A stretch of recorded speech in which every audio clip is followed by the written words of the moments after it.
Please rise for the pledge. I pledge allegiance to the flag of the United States of America and to the republic for which it stands, one nation, under God, indivisible, with liberty and justice for all. Mr. Chairman, welcome our guests and those watching on cable this evening. Mr. Chairman, just Yes. before we begin, just if you'll indulge me for a moment, just in light of what transpired this past week in Charleston, South Carolina, I don't know, I'm sure everybody around this table, but I know around our dinner table this week and this weekend, a lot of discussion taking place, and I think it was very good and very healthy, and I think it's something that we need to talk about a little bit in just a couple of minutes. And one of the things that came out of my discussions with my kids and my wife was a little self-reflection, what's going on and what actually occurred. And the act of domestic terrorism is real. So I asked my son Jimmy to, after our discussions, jot down some thoughts. What do you think? So what I'd like to do is just read a brief statement. I call it a collaborative effort on the part of my son and myself. It goes as follows. The suffering experienced by the victims and their families can never be adequately expressed, and senseless violence can never be adequately understood. However, the people of Charleston have come together and faced hate and suffering with expressions of love and forgiveness. On Friday, the family members of the victims said that they forgave the shooter, and in a moving tribute to the victims, it show of support for their families, many in the Charleston community gathered outside the same church where the shootings occurred to sing old-time hymns. As the city meets hate and suffering with love and forgiveness, we must avoid the oft-repeated mantra of these events as being incomprehensible. We must seek answers to this violence. For Martin Luther King Jr. said, "Our lives begin to end the day we become silent about things that matter, and this matters." We must recognize that while the actions of the shooter may be those of a, quote, madman, the racist ideology from which it sprung is still ingrained in our culture. We must recognize that even today, structural and physical violence stemming from racist ideologies and policies continue to be inflicted upon black individuals and communities across the entire of the United States. We must consider how racism enters into our society today, not just in the Confederate flag still waving over South Carolina's capital, but in our education system, our loan practices, our neighborhoods, and in our own minds. We must rally around not just the Charleston community, but the African American community as a whole. We must ask ourselves and our neighbors, what can I do? What can I do to make our community a safer and more loving place for all people? What can I do to support those who are suffering? To truly be of service to our community and our nation, we must be honest with ourselves, we must act with love, and we must not remain silent. Thank you for your indulgence. Thank you. Thank you, Mike. Mr. Chairman? Mr. Chairman, Mr. Steele. may I ask us to take a moment of silence on behalf of what happened in South Carolina? Sure. Okay. Moment of silence.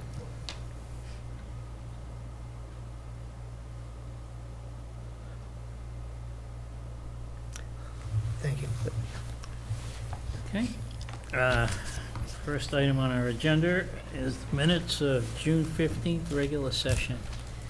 Mr. Chairman, I move to approve the June 15th regular session minutes as written. Second? Motion by Mrs. Manupelli, seconded by Mr. O'Leary. Any discussion?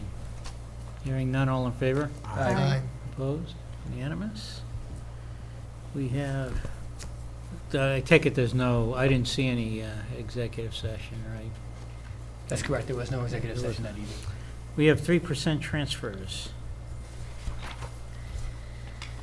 Mr. Chairman, I move to approve a 3% budget transfer from pension and benefits to professional services legal for fiscal year 2015. Second. In the amount of On the amount. In the amount of $65,000. In the amount of $65,000. My apologies. I'll I second have it. a motion by Mrs. Manapelli, seconded by Mr. Yule. Any discussion? You want, by way of explanation, you may want to? Yes. Mr. Chairman, what? Okay, so this 3% transfer is to cover additional money in our legal budget as it relates to litigation, proposed litigation regarding the building of the high school. And, just to fund special counsel related to trying to recover some costs associated with the project itself, primarily in the area of estimates being well below the actual cost, causing the town to go and have a second town meeting and override to raise the appropriate funds to complete the school.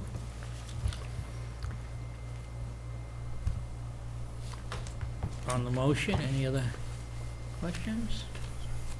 All in favor? Aye. Opposed? Unanimous? Mrs. Hilbert, you'll be taking that to the FinCom on what day? Thursday? 7 PM at Thursday. I do have it in my calendar. Next item on our, let's see, we have time. Liaison assignments. Mr. Chairman, there is one more 3% transfer.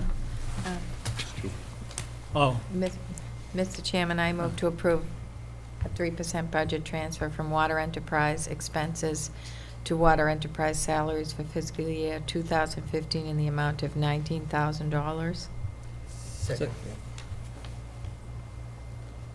motion by Mrs. Manapelli, seconded by Mr. O'Leary. Any discussion? This is Bless you. just putting surplus revenue back into the budget, This is a transfer of funds from the expense side of the FY15 putting water it budget into the to personnel services. personal service. Okay. Correct. On the motion, all in favor? Aye. Opposed? Unanimous. Okay, liaison assignments. I'll apologize because I didn't get it out as soon as I had hoped, and I wanted to go through it. So it's in Dropbox, and what I emailed you, there was still a correction that I was reminded from Karen Mile, and I thank her for her efforts and getting it straightened away. Basically, we're adding and removing basic committees that either didn't exist or now exist. So it should be the one that says 2015-16 Rev 1, and if you don't see the 2015, that's okay. The Physical Advisory Committee can go, right? And that, you still have it in there, but I think I took, what did I take out?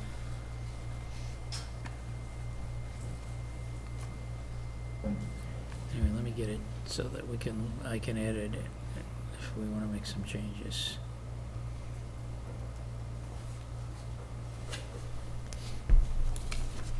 you and Jeff are assigned to it, number 13. Yeah. Mr. Yule had contacted me and asked if he could pick up the 4th of July committee, because I think he enjoys being in the dunk tank and wanted to be in the dunk tank as liaison. And in return, he was willing to, the Historic District Commission and Historical Commission generally go together. So, yeah, I said, sure, that's fine.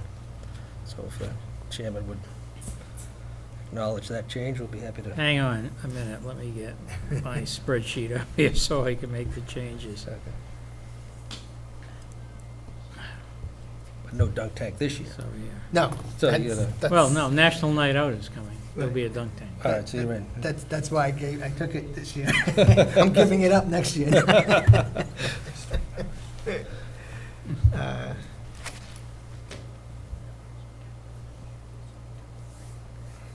Where did it go? Want me to just write the notes for you?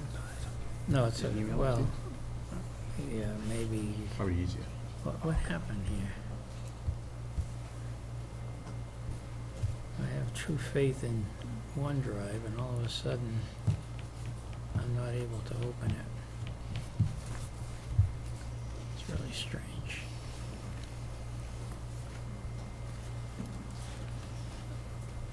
It's not here.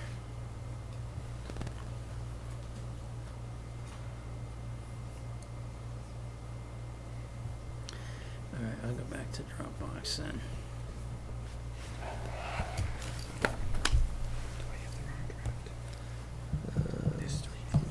Yeah. Okay. No, that's Go. fine. Sorry, Michael. All right, so.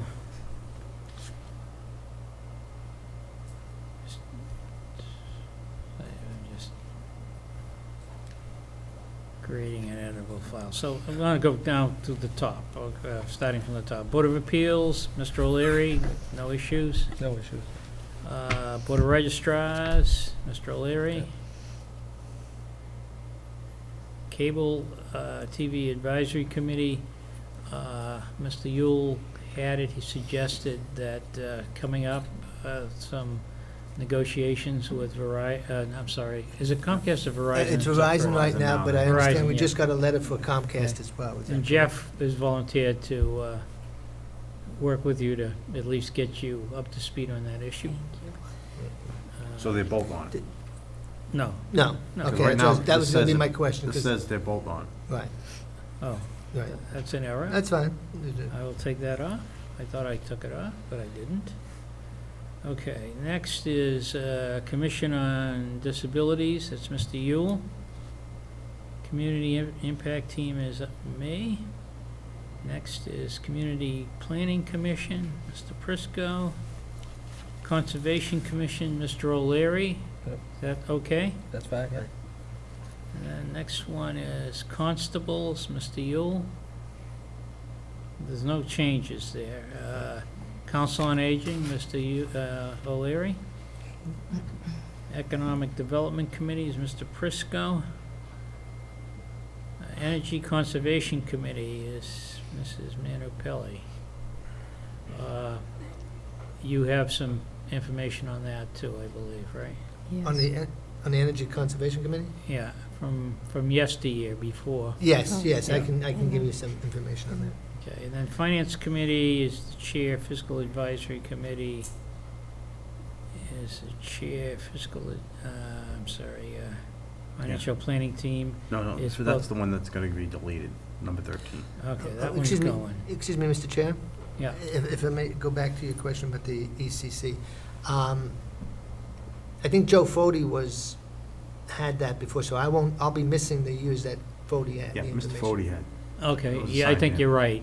You're Okay, right. so- but I do have information I can share. Okay. Fiscal Advisory Committee Is gonna be deleted. Yeah, that's gone, right? is, That's long since gone. so we're taking, Taking that one out? Yeah. I'm just taking both people out of it, and then I'll edit the document for Karen. Okay, then the next one is Financial Planning Team, is Michael and I, that's the chairs and vice chairs. Historic District Commission, Mr. O'Leary, That's Hillview. okay, or, Hillview was one, right? Yes. yeah, oh, I'm sorry, Hillview. Yep. Yeah. Historic District Commission, Mr. Yule, But No, that'll be, the next two would be Steve. We've swapped. okay, So so he's- what, Steve What are you will have swapping? Historic Commission, District Commission and the Historical Commission. all right, so I'm putting those under Steve, Right. okay? And I take it somewhere along the line, Jeff is picking up 4th of July. You'll get to it. I got a feeling he got involved with that. It's my patriotism. It just boils So, over. let me get this right. So we have you under Historic District Commission and the Historical Commission. Yeah, generally, they link together. But What? it'll be Jeff. Steve. For Steve, For right? Steve. Yeah.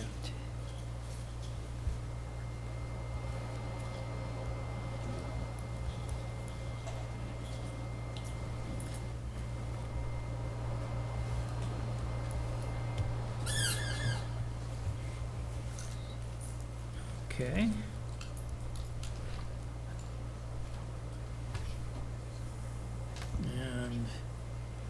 Mr. Yule goes away. And the next one is Housing Partnership. Right, and that generally piggybacks with the Housing Authority, right? And you have that set up that way. That's fine. So who has that? I do. You do, so that's Mr. O'Leary too. Okay.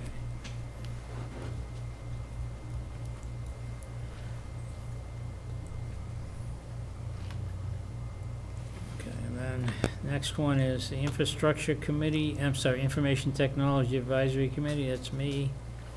Mr. Prisco is Infrastructure Committee. And you have Jeff. Is there a need Yeah, for there's of two them? on that, yep. Mm. And then Ipswich Watershed, although I don't know if we've had anything to do with that for a while.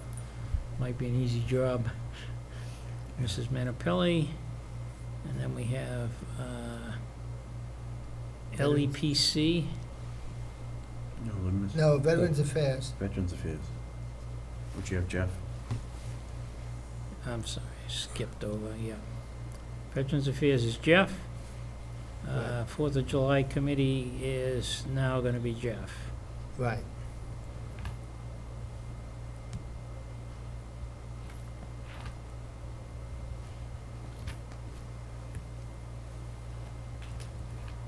Okay.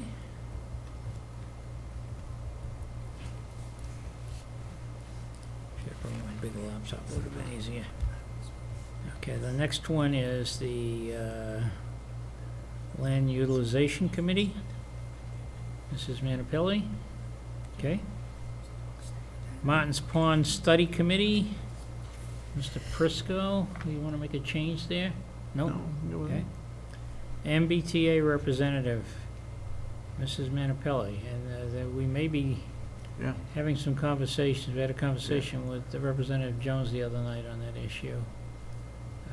Senior transportation, we pay $100,000 to them, and we get zero. We used to pay $300,000 or $400,000, and Get we zero. got zero. So we don't have the ride or anything like that, and it's something that the board has to make a commitment to and start to think about doing. Mobile Home Rent Control Board, Mr. Yule.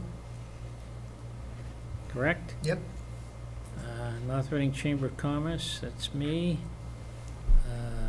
Mr. Prisco, North Reading Cultural Council. Mr. O'Leary, North Reading Housing Authority. And the And rest you skipped forest. the North Reading Forest Committee, that Oh, would yeah, be me. I'm Jeff. sorry. Mr. Yule. Then, I'm moving back and forth here with this thing, so that's my problem. No problem. But paper Uh, sometimes works better. The Housing Authority, Mr. O'Leary. Yep. And then the, Vocational school rep. yeah, Mr. Yep. O'Leary. Yep. Keep it that way. Recycling Committee, Mrs. Manapelli.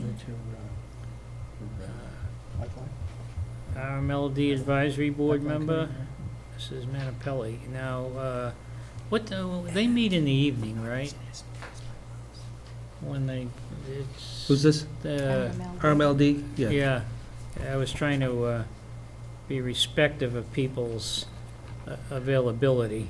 I don't mind taking that one if you don't want, if it's a lot there for, you got a lot for Kate, and they Yeah. do meet regularly, so it's up I'll to you. leave it up to you.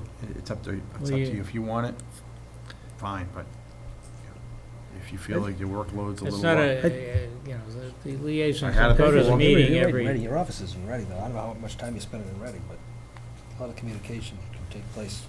Actually, that's kind of my thinking, was that she has some connections. Oh, good. Yeah, that's fine. Her office is there. So if you can keep the lights burning for us, that would be helpful. Yeah. Okay. All right. Okay, school committee is myself. And we have Mr. O'Leary as state rep, I'm sorry, Secondary school. secondary school building committee. And then state rep, state senator is myself. Taxation aid committee is Mr. Yule, Yes. is that correct? Yep. And then town administrator is me, town council is me, town moderator, town treasurer, capital improvement planning committee. You have 3 people on Now, you there. have 3 of us on there, Yeah, so that was, which I don't mind. Nor do I. We don't mind. that was gonna, this is, Why don't you it let was them two Joe do and it? I, right? Right, that was you, Why don't Joe. you let those 2 do it? That's what I was thinking. Yeah. 'Cause Okay. you got a lot. Yeah, no, I just didn't take my name off, Right, so you have the 2 but I of us. wanted to make sure that both of you are okay with it. Oh, yeah, yeah. You, I'm fine Steve, with okay? Mr. Chairman, What? I do know that there is citizen interest from a former member of the board as well to contribute in any way possible if we want to look at the charge of that committee. Right, but that would be a citizen's. Okay. Right. Just wanna make sure you're And I know aware. you're gonna be deleting your name, but there was a misspelling of your own name on that, if you notice. You misspelled your name. That's the French version. Glad I'm not the only one that does that. That goes to show Thank you you, really Steve. didn't want it.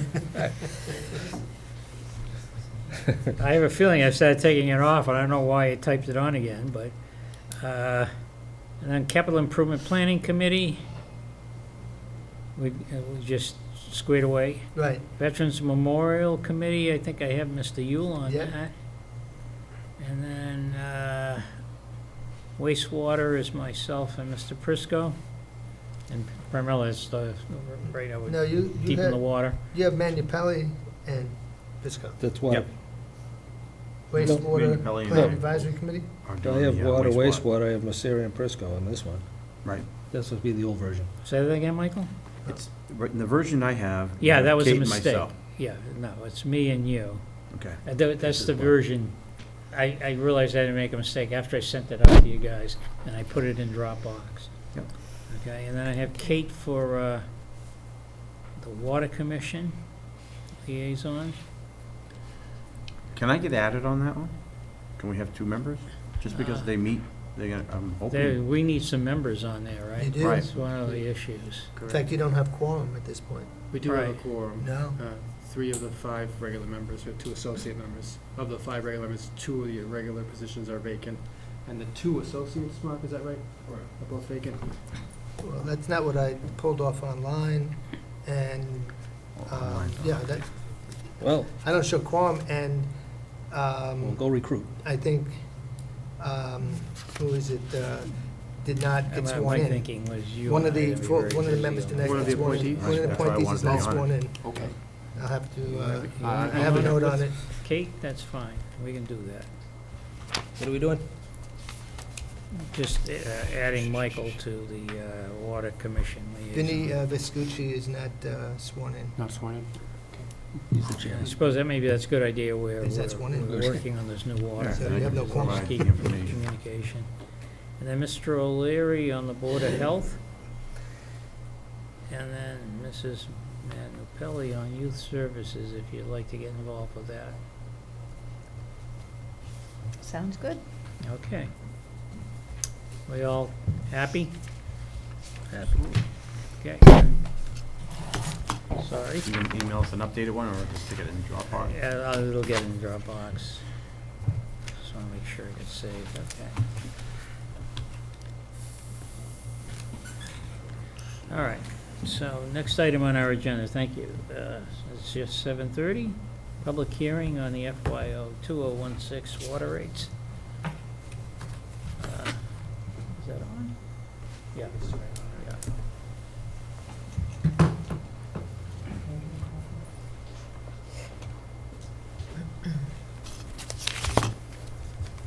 Paper's gonna burn out when I move it. Yeah, the heat's coming. now. Blowtorch. Get ready. Comes to the, I'll trade. No, it's okay. It's coming up. Bless you. No, also.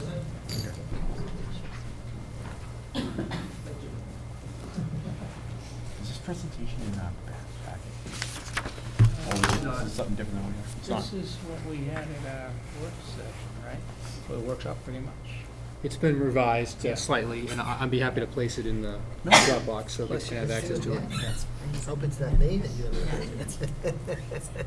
You have the floor. Thank you, Mr. Chairman. I have a presentation I'll try to go through fairly quickly since the board members have seen most of this information in various iterations. I will note that it's updated to reflect additional information from bond counsel with regard to debt service for projects between fiscal years 20 and 25. And it is also updated to reflect some tracking that we did of our water, both production and consumption from our wells and from the town of Andover. And you'll see that information as we go through the slideshow here.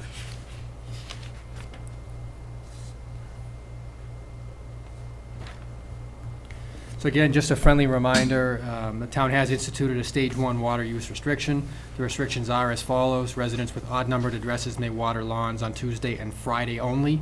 Residents with even-numbered addresses may water lawns on Wednesday and Saturday only.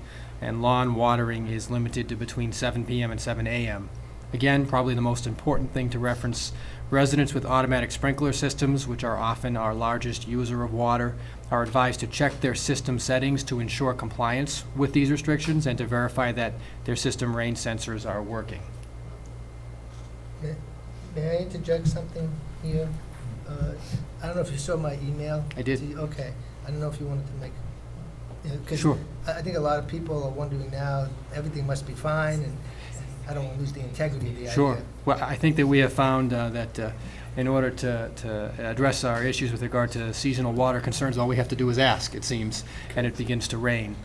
We have seen good results with water levels above the 80 to 90%. I'll look to Mark to verify that for all of our tanks.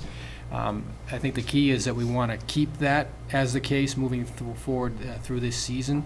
So at this point, at least from the Public Works Department, we do not intend to seek to modify that restriction, particularly as we head into the dry months of July and August. I think that in the period of time before the rain began and at the point that the restrictions went in place, we'd started to see some improvement based on compliance with the restrictions. But again, it is still our intention, because of the time of year and the fact that we are still at this point, and I don't mean to trivialize it, but we are at the stage 1 of the 4-stage restriction. Our hope is that by maintaining the equal stage 1 through the course of the season, we'll be able to make it through the dry season, particularly the months of July and August. And so we ask the public's continued compliance with the water restrictions. I don't know if there's anything else you want me to add to. No, I think that's fine. My only concern is that after a while, people begin to, it becomes white noise in the background. What's that sign for? Because water is fine and so on. But it's fine now, but it probably won't be in later July and early August. So. One thing I will note too, and the gentleman in the audience, the Public Works Director Dick Carnival, and the Water Superintendent Mark Clark, they'll tell you that, and we reported this to the board during the emergency meeting in May, the swing in the tank levels happened over really only 4 or 5 days. So that's another factor that goes into this scenario that we're considering, and trying to be respectful of the public's needs and try not to bring the public through a yo-yo effect of restrictions on, restriction off, and instead keep a moderate restriction at stage 1 rather than having to elevate it beyond that. That's not to say that we may not need to if things become worse, but our hope is that by maintaining this level through the dry season, the traditionally dry season, that we'll be able to maintain our water tank levels and protect public safety, particularly fire flow. So again, I know I brought this up for the board, but just for the public, we took a review of our average supply based on data from 2008 through 2014, and we found that we are drawing an average of approximately 0.5 million gallons per day from our town wells, or 181 million gallons per year. We refined the 1.0 million gallons that we've been using for planning purposes. Those numbers continue to be the numbers that we use for planning purposes, but in terms of our actual consumption, it's approximately 0.9 million gallons per day that we purchase from the town of Andover, or 330 million gallons per year, for a total North Reading average consumption between 2008 and 2014 of 511 million gallons per year. Again, our master plan model calls for the number to be 548 million gallons, or 1.5 million gallons per day. The range in that period that we looked at was as low as 491 million gallons and as high as 525 million gallons in terms of our consumption. We rely on the water use restrictions to manage consumption within these limitations, as the board's well aware. Again, for the public's information, we've held 3 workshop meetings to discuss both the capital projects and the financial information that will be reviewed later on in tonight's hearing. For the FY 2016 water budget, just the major expenditure drivers, we have an expenditure increase in personnel of $6,925. For expenses, $77,935. Budgeted purchase of water increase of $37,512. Debt service increase of $140,245. An indirect cost increase of $11,264,000. Again, those are all factors in a approved town meeting budget of $3,840,180.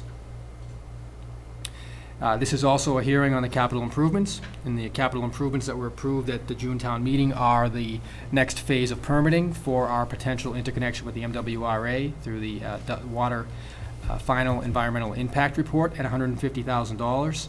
Our meter replacement program estimated at $1.7 million and approved at that number. The repair of a generator at the Lakeside Water Treatment Plant at $25,000. Replacement of a 2005 sport utility vehicle in the amount of $27,500. And a chlorine residual evaluation study in the amount of $30,000. The FY 2015 water rates for up to 10,000 gallons per water was $7.48 per 1,000 gallons. Between 10,001 and 22,500, $10.97 per 1,000 gallons, and over 22,500 gallons per quarter, $14.96 per 1,000 gallons. And you see we've translated them into 100 cubic feet rates of 559, 821, and 1119 respectively, compared again to the purchase price for discussion at $3.10. 100 cubic feet equaling 748 gallons. The FY 2016 water rates, our current rate structure has generated an average of $180,000 in retained earnings per year, which are used to repay the stabilization fund, a total of $531,662 that was borrowed between FY 2008 and 2011 to fund water enterprise operating deficits. The amount borrowed was fully repaid at the June 2015 town meeting. Expenses, again, as I identified in the budget, are projected to increase a total of $273,881 compared to fiscal year 2015. And again, as was discussed in the workshop, if the water enterprise, based on revenue projections, were to no longer generate any retained earnings for water, it would require a rate increase of 4.25% to meet our expenses. To continue generating retained earnings of approximately $100,000 for the water enterprise, the rate would need to increase approximately 7.25%. I'm just noting a correction here. That 4.25 is actually 4.5, and I corrected it on another slide, but not there, so I apologize. Again, water system needs. Projected water system needs exceed $17 million. The total does not include the major work on our wells and treatment plants that may be needed if we determine that we are not going to go to 100% purchase of water in the future. The projected annual debt service averages $855,000 through fiscal year 2025 for this work, with a low of $258,000 in 2017 and a high of $1.67 million in the year 2025.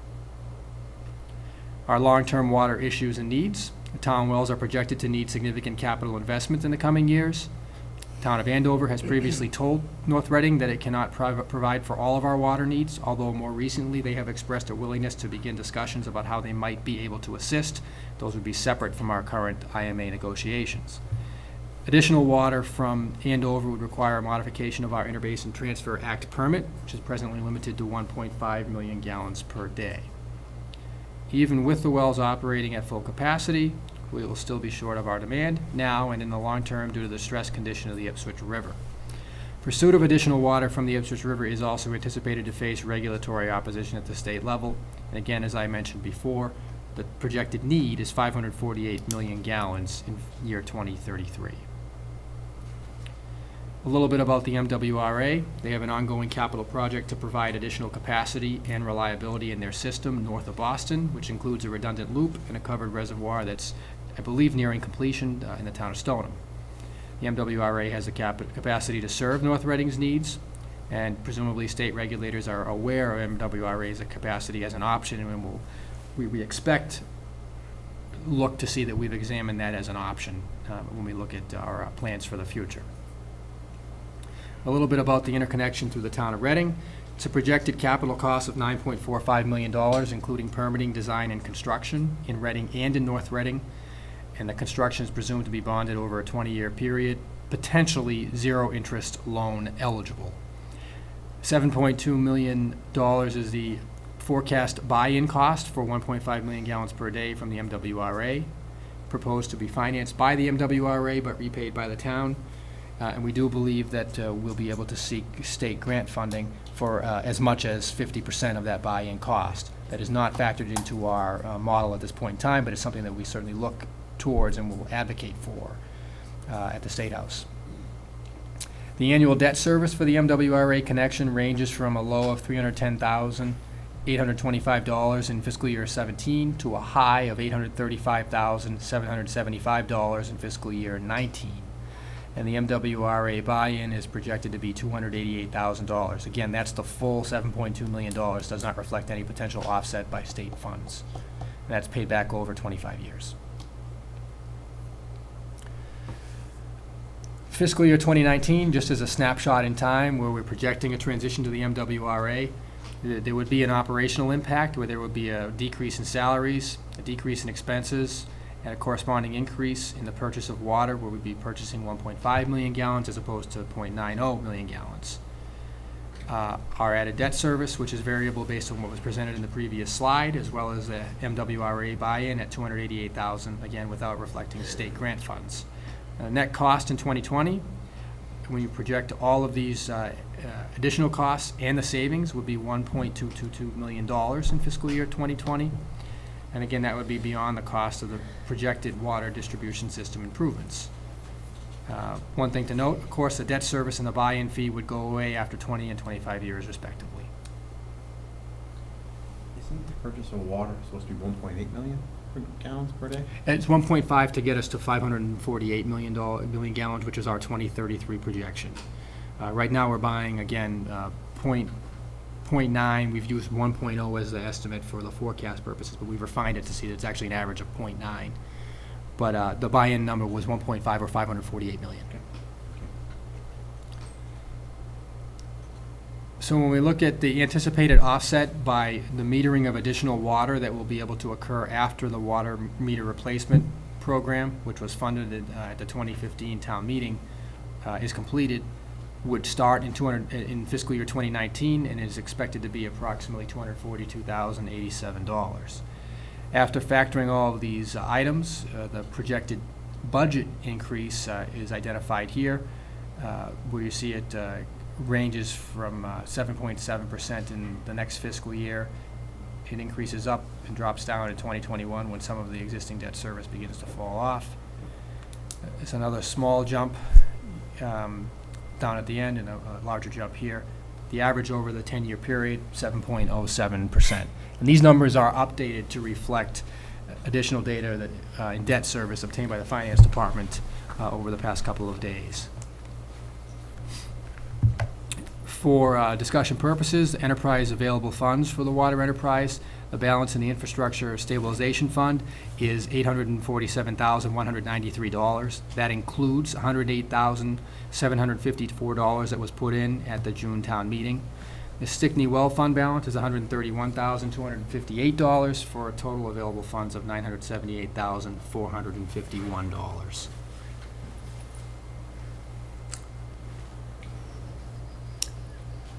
That doesn't include the FY15 projected. It does not, no. We won't transfer that until after the end of the fiscal year, which I believe is projected at $107,000. Yep. We would have to make a decision on the rate first, anyway. Right. Know what that Yeah. number is. Just want to make sure, 'cause That number is projected at $107,000 approximately. That was through June, early June, Mark? So in terms of a recommendation, again, I corrected myself earlier, but a 4.5% rate increase is forecast to generate no retained earnings, again, depending upon water usage. 7.25% rate increase would is forecast to generate approximately $100,000 in retained earnings depending upon water usage. In light of the capital investments that are on the horizon, as well as available town funds that were referenced in the previous slide, and the potential for state or other grant assistance, the DPW director and myself are recommending a 2016 rate increase of 8%, which is forecast to generate $127,162 in retained earnings. The board wishes to have additional discussion of its options. We do have a full range of rate options, which was presented at the previous meeting on this slide. I apologize, it is kind of hard to read, but that's a conclusion of the presentation, and I'm certainly happy to answer any questions with regard to the financial planning. I know that the Public Works Director and the Water Superintendent are here to answer any technical questions that the board may have above and beyond what's been discussed in the previous workshops. I think, as we look at and make a decision of this year's rate, we really have to look at the entire plan of making the transition from Andover and Wells to MWRA. And like any project where we're using estimates, it would be prudent to have a contingency fund associated with it. So I look at building the water stabilization fund, the capital fund, as in fact that contingency. So if we run into some issue, and, we save it for major issues too, but if we run into an issue, we'll have a little bit of money to deal with something that comes up by using that money to pay off more of the debt, so we have more straight revenue to deal with what unforeseen things we might see in the future. So I'm in full support of Michael's recommendation for 8%. And as I look at it going down stream, I think you said the average was 7.1. I would have a tendency to recommend over the next couple of years that we keep it at 8%. The picture may change because if we get some state low interest money from the state, or we get half of the cost of the buy-in reduced, those are going to change those numbers. But by doing that, when we get to that 10% year, we'll have enough money in reserve to cover it and keep it at 8. And then if we're lucky, things will taper down, meaning we get low interest rate from the state, and we get, when we get to 2020, when we're on MWRA water, we start paying their buy-in fee. So, I think I have to, thank our DPW Director and Mark Clark and Liz and everyone else that worked on putting that entire spreadsheet together that we reviewed last week, that gives us a complete picture of the overall cost, and Michael for putting this into a very simple presentation covering the key things that we face.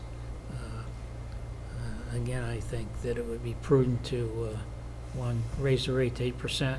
A lot of people aren't going to be happy with it, but we have to make the transition. We can know we have to be. This is a decision related to the future of North Reading, in terms of having a reliable source of water, eliminating the town's wells, which are not were not estimated on the list there, but we would have to invest a substantial amount of money to bring them back up to able to supply. Our limit is 1 million gallons a day, and then we have both the DEP and the Ipswich Watershed wanting us to reduce taking even that amount of water out of the ground. So I think this is perfect timing from my perspective.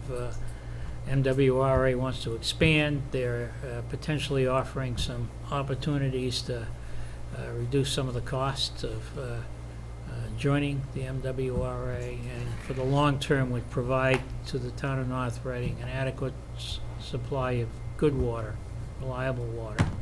And I think this is an opportunity we can't turn our back on. Mr. Yule. Yeah, as I recall, a few years ago, when we were looking at MWRA water, it became a foregone issue for us because they were not interested in sharing, giving us water because we had a displacement issue that we couldn't discharge, we had no place to discharge the water, if I recall, okay? And now that this opportunity comes forward, it's really, as you say, it's opportune, at this time that we move forward. Also, when I was on the board a few years ago, we took a dramatic rate increase, and I think it's important with the information that was provided by the Water Department and by Finance and Michael Giliberto to give a clear reason why we have to do this again. Because it is a dramatic jump in cost, but it is for our infrastructure, and it is for the community going in the future. Some of us may not get the full benefit of it now, but it is for the community as we go forward. So, yes, I am in support of it, even though it might hurt a little bit. Mr. Prisco? So, I just want to maybe break down this percentage request a little bit, make sure I completely understand it. So, in FY 2012, we had retained earnings of $268,000. FY 13, 168. FY It's not a 14, slide, Bob. 108. And FY 15, you're projecting 107. We're going to increase the rate by 8%, and we're going to have an expected retained earning of 121,000. Now, I assume the reason why 8% increase, we only have a little bit of an increase based on what we've averaged, about 121, maybe a little bit more than that over the last 4 years. I assume it's associated with the increase in the expenses. And I think you mentioned in your presentation there was a little over $700,000 in personnel increases. No. No. Capital. Well, it says here, personnel services increased to, By $6,925. okay. That's not, okay, I've read this wrong. Yeah. Okay.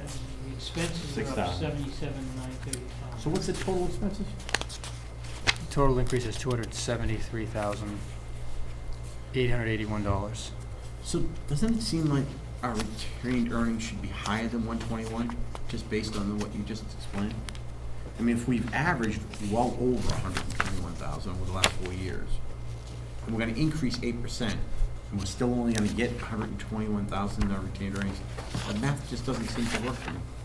The forecast in the retained earnings is taking the budgeted revenue stream for fiscal year 2015 at $3.6 million. I'm using a round number that was it's not in the presentation, it's in Mr. Carnevale's report, which was in the packet for this evening, projected to increase by that 7% number.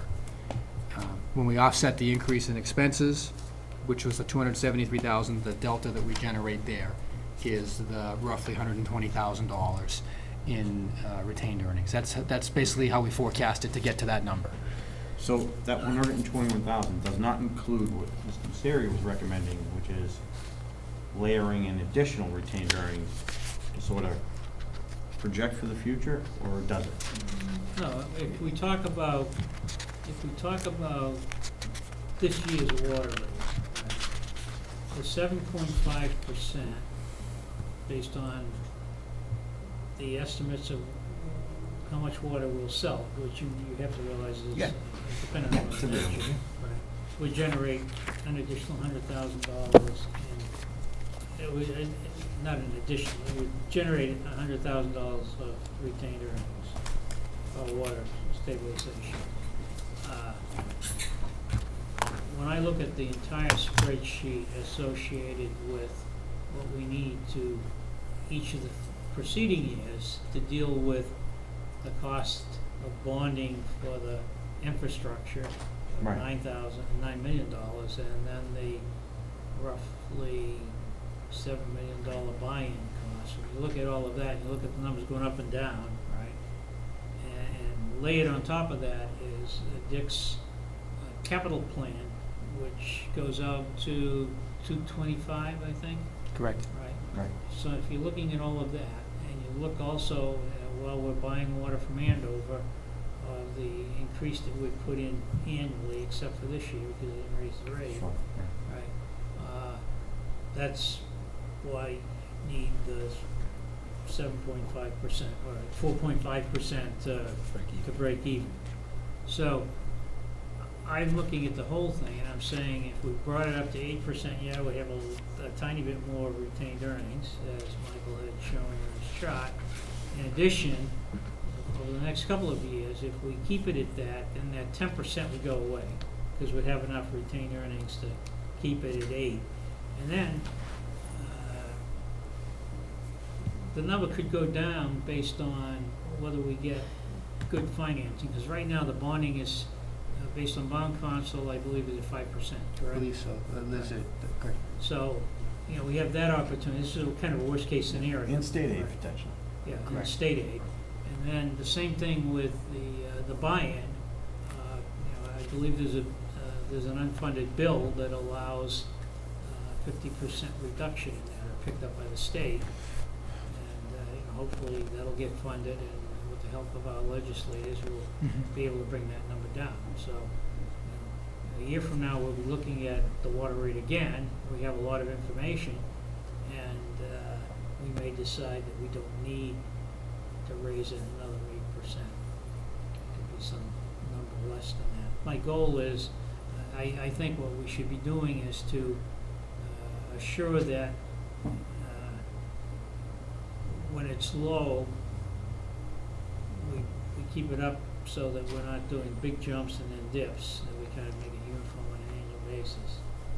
Yeah, I just want to make sure I fully understand, because again, next year, we already agreed that we're going to have a rate increase with Andover. So we're going to have to lay it. That's figured in. Right. Yeah, I am.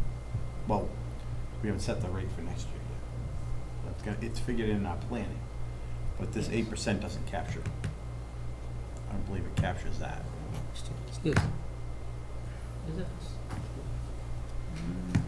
Good. No, we've estimated going forward, not this year, but next year and the year after and the year after, we've estimated a 5% increase on an annual basis. I've gone over this and over this. I still just don't see how you guys come up with 121,000. It's got to be more than And that. a big piece of it is, I've big piece read of it that. is a big jump in the debt service from things that were bonded a year ago. That's true. Plus the I guess we gotta go repayment back to and the look other at two that. accounts that we borrowed from. What? The other two accounts which we borrowed from are paid back. Right. Everything's- No, he's talking about now that it's paid back. Right. uh, Well, and we've Why had- isn't it more, he's Right. saying, basically. I think you have to look at there's a big jump in the water budget in the year. So maybe I gotta go debt back and look at the service. debt service again. Yeah. I guess I'll have to do it. Can you get back to the debt service Yeah. number, Mike?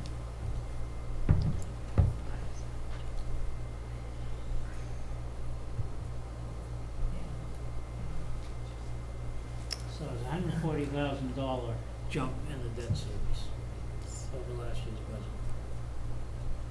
It's 34.8% increase. Mike, maybe I can jump in.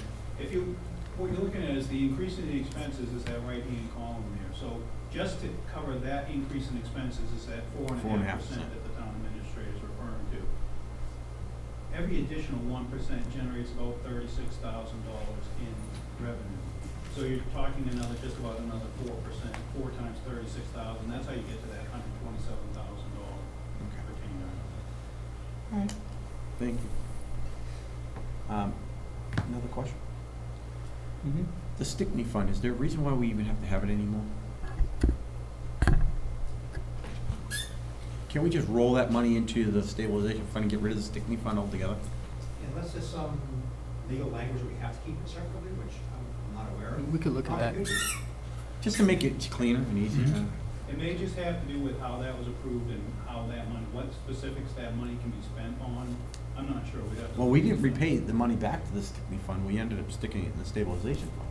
Because we only have 131,000, according to you, 131,258 in the Stickney Fund. We did not, back when we were taking money to close those deficits, we did not take money out of the Stickney Fund. We took it out of the MTBE fund at the time, which became this capital infrastructure fund. Okay. So the Stickney fund has basically had that 130 plus or minus Okay. thousand for the last 8 to 10 years. Steve had his hand up there, maybe give us. Yes, Steve. Just in relation to the Stickney Fund, that was on the board way back when we got the settlement. And I guess you could say I've been a watchdog over the Stickney Fund since 1990, say. Because over the years, we've attempted to, or there have been attempts made to clean it out. And I've been a stickler about it, not doing it for general operating expenses or anything else, but maybe using it for capital expenditures and things of that nature. And the Stickney Well Fund was established as a result of a lawsuit and payment from General Electric and others who polluted our wells and required the shutting down of the Stickney well, which was our most productive well at the time. And as a result of that transpiring, we were unable to draw any more out of the Ipswich River water basin. Even way back then, it was a strained water basin. And DEQE at the time, which is our DEP, restricted. We weren't able to drill a new well and replace that. We lost it. So anyway, just historically, the expenditures of the Stickney One and the Stickney Well Fund have been exclusively for infrastructure improvements, not stabilization of water rates or anything else. So, I mean, it's come pretty close to the time where, with what we're looking to undertake for a project, would be, I would believe it to be an appropriate use of the fund to invest in future water infrastructure, go with the MWRA. So that's why the Stickney Well Fund has been hanging around all these years, because every time we try to rob it a little bit, raise a little hell, and we're able to keep a majority of the board in sync with it. But I believe now, going forward, the use of it to help tie in with the MWRA would be an appropriate use of the fund. But to just transfer it into, whether it be the stabilization fund or anything else, to me, I would still like to see the remainder of those funds earmarked towards the tie-in. I agree with what you're saying, So, and we should do that. But to So maybe whether- simplify some of this and to clean it up in the future, if we can integrate it in, knowing that we maybe make a side note that that 131,000 is gonna go towards the future infrastructure. right, so that's the I'd only one like that's to been see it hanging happen. around for so long. Yeah, that's fine. Because I- we've been fighting for years to keep it that way. What I stated at the beginning is that those funds are essentially capital funds, both of them, that they make a great contingency fund for this whole project. From the point of view of, we have a lot of debt service, and if we have to spend some money in something that wasn't anticipated, we can use those funds to pay in the budget some of the debt service and have those funds available for other things.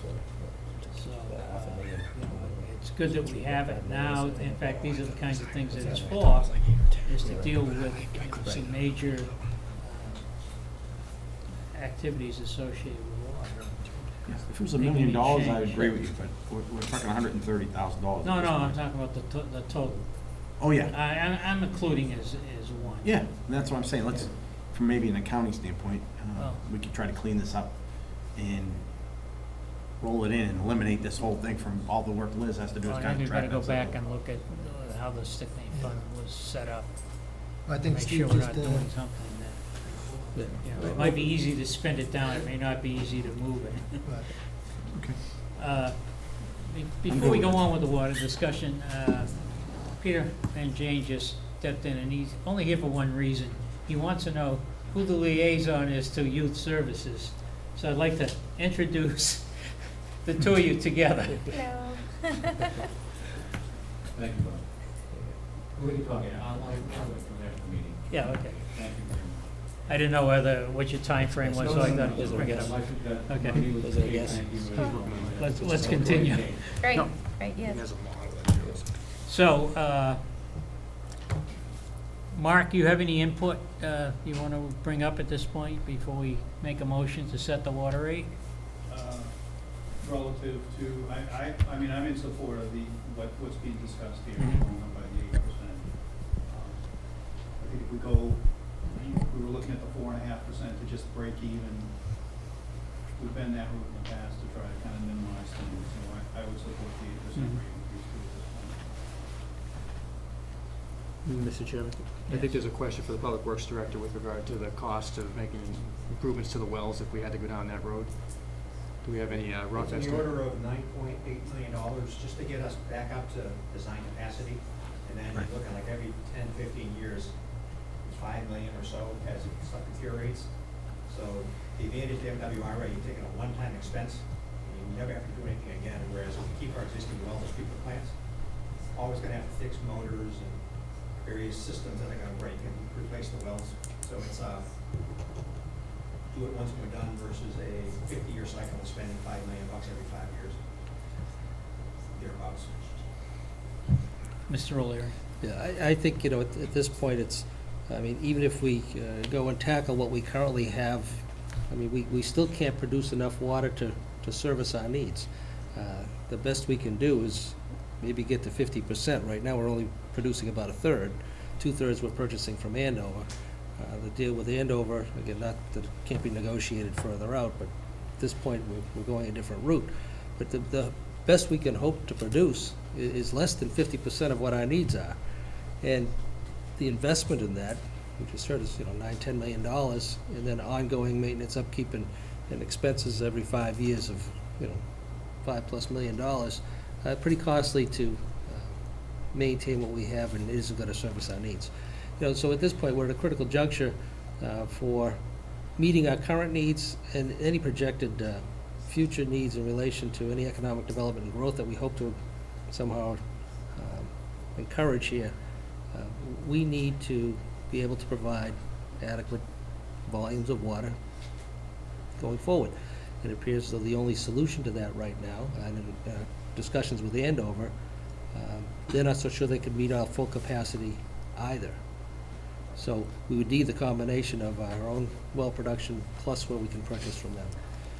To Mr. Carnavale's point, the one-time investment in the infrastructure, and then the lack of maintenance and needs going forward, pretty good. But that being said, we have to make a major investment anyway, regardless of which way we go. It's just, where you're gonna get the most bang for the buck. The ratepayers, all of us are ratepayers here in North Reading, we're looking at a close to 40% increase over the next 5 years, regardless of what we do. It's just a question of, how much bang are we gonna get for our buck. So I think we have to be upfront, and I think we have been with this presentation and the workshops we've had recently, that, we're at the point where we have to make some decisions and commitments. We have to commit to a significant amount of expenditures, and we need to do it in the most cost-effective manner, and I think right now the MWRA appears to be the best route. We need to make the investment, and in order to stabilize or give people a reasonable expectation as to what they're gonna get billed, you can figure out 8% for the next 5 years going forward. Hopefully, we'll get some assistance from the MWRA and the state to help minimize that impact.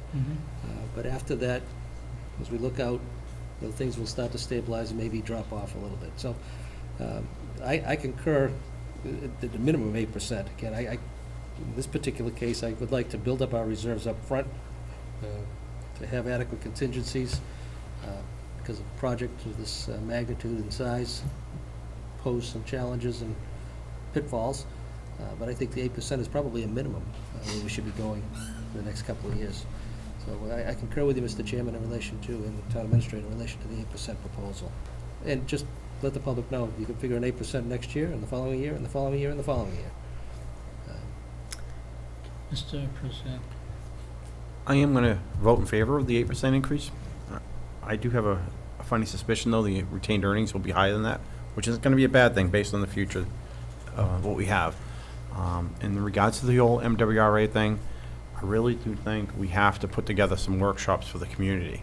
There's a lot of bad information out there, there's a lot of misinformation out there, and I think the community has to know that this board has invested a lot of time already, and we're not making this decision lightly. We've researched it, we've invested in it.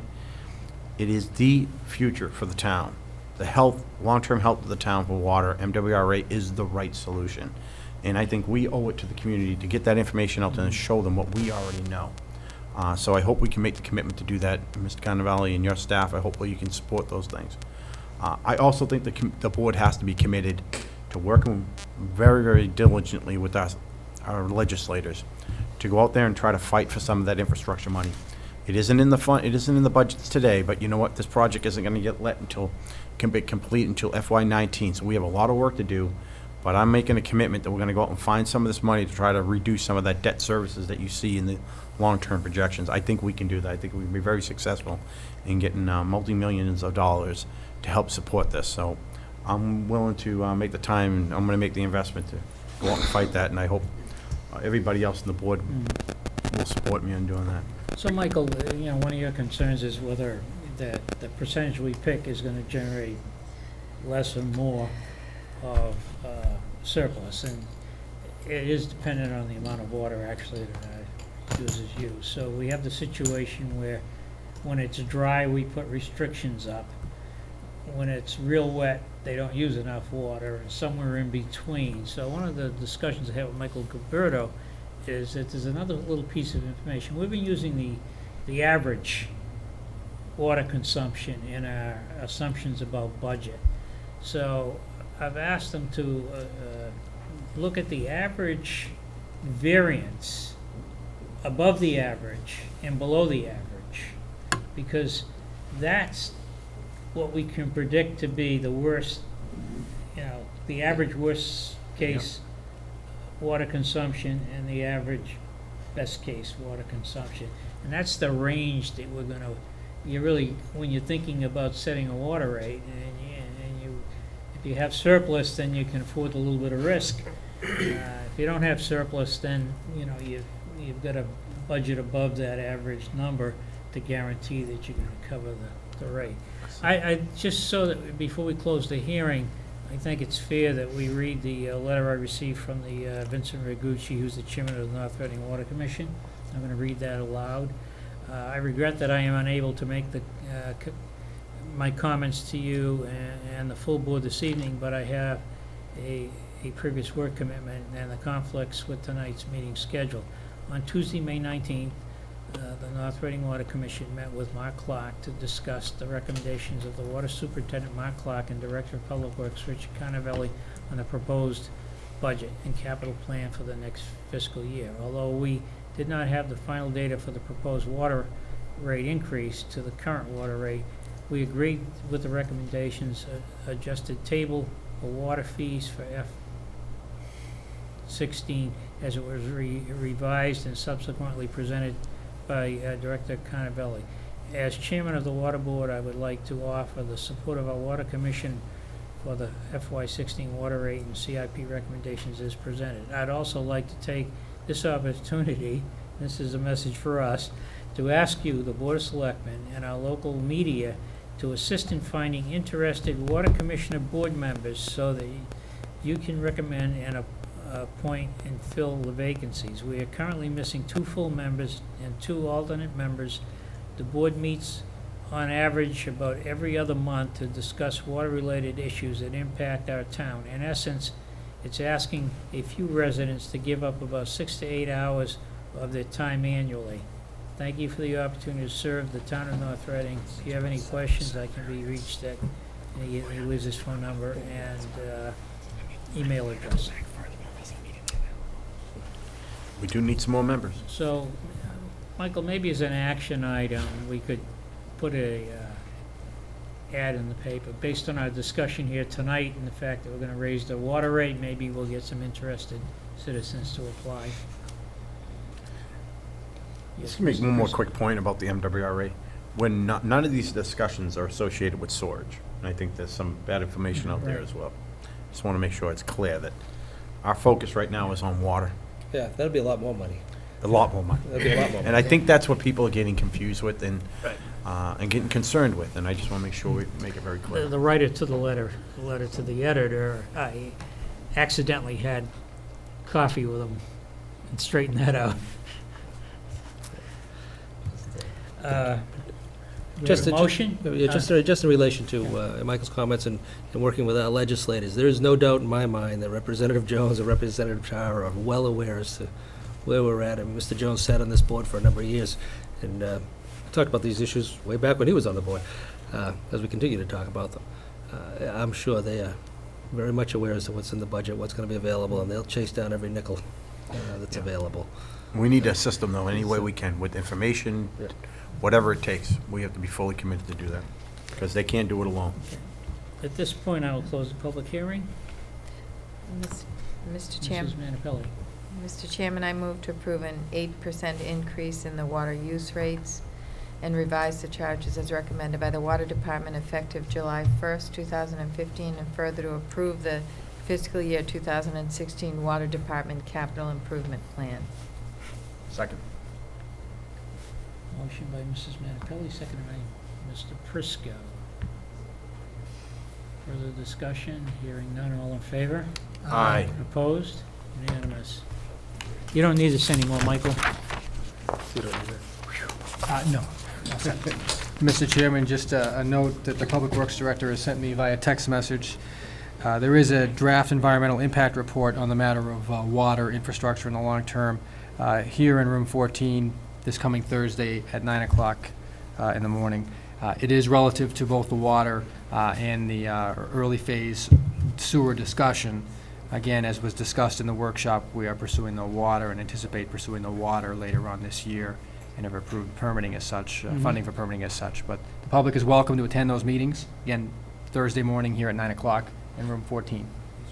Thank you, Dick. 9 Again, o'clock. I know that she's left the room, but I'd like to thank the finance director for her assistance in getting the information from bond counsel, and to, in particular, recognize Mr. Carnival for his time over the past couple of weeks, and Mr. Clark for his time, not only over the past couple of weeks, but every day maintaining the water system. Gentlemen, thank you very much. Nice job, guys. Last Thank couple you. of decades. Thank you. Yeah. Okay, Verizon ascertainment letter? Yes. Can you say that out You loud? can fill it. I'm sure I'll have a lot of gaps. It's Yes. right there. Mr. Yule. And this is the, Department you're of going to be Health. part of the Cable advisory. CAC, Cable Advisory Committee? Yes. All right. We received a letter from the Department of Telecommunications. It was actually addressed to the Chairman of the Board of Selectmen that we can begin the ascertainment process for formal negotiations with Verizon. We've also received the same letter with regard to Comcast, just recently. So, in talking with the Cable Advisory Committee, they felt that we should begin the formal process by notifying, is it Comcast, Verizon we notify, or the, It appears from we were provided a sample letter that Questions? looked like it was directed to the Department of Telecommunications and Energy. Right. However, the Department of Telecommunications and Energy guidance says that we would notify Verizon. so we notify Verizon, okay, that we want to start the formal Bless you. process. Mhm. God bless you. What that means is that the process has started. We can, according to Ed Strobe, we could, who's the chairman for the CAC, we can still have side conversations to resolve and come to some conclusions. But having the formal process in place Mhm. gives us that 30 to 36-month window that we can draw the contract to a conclusion. When does the contract expire? It In- expires in 2018. Correct. I want to say June 19th, as a matter of fact. Yes. And that's why we want to do it now, because June 19th, 2015 just started. It's a 3-year period. Okay. And I thought that she would love this. Sure. We need an inventory of double poles, because it seems like the last time we were able to make some progress in that area is when the contract was up, or when they were, for the first time, they were negotiating a contract. Probably put a clause in the contract as to when Okay, they need to so remove who's it. drafting this letter? Mr. Chairman, with regard to this particular matter, what I would suggest is I'd like to consult with town council. There is a gentleman who I think may have assisted the board in the past in negotiations. Yes, He's there an was, expert in yeah. this field. just to make sure we have the right language. I think that we would find that if we did not notify Verizon, they would notify us, which is what happened with Comcast. And the members, if you could just check your correspondence for this evening's meeting. I think, again, I don't want to go too far down the road, but I think that the letter would state that we're preserving our rights within the formal renewal process, Right. but that we may elect to continue or pursue, I should reverse that, pursue or continue informal discussions as well. So I'd like to have council advise us on that, and then if the board so votes, I'd have the chairman sign it. Yeah, because the Verizon was one that was pushing to get the legislature to take the authority of licensing away from us. That's correct. Right. That's correct. Okay, any other comments regarding that? You have something to say? Motion? No, not a motion. No, I thought you were gonna make a comment on She was it. just going to sneeze again. I figured that you've probably run into this before on your Yes, own. yeah. Yes, Yes. actually.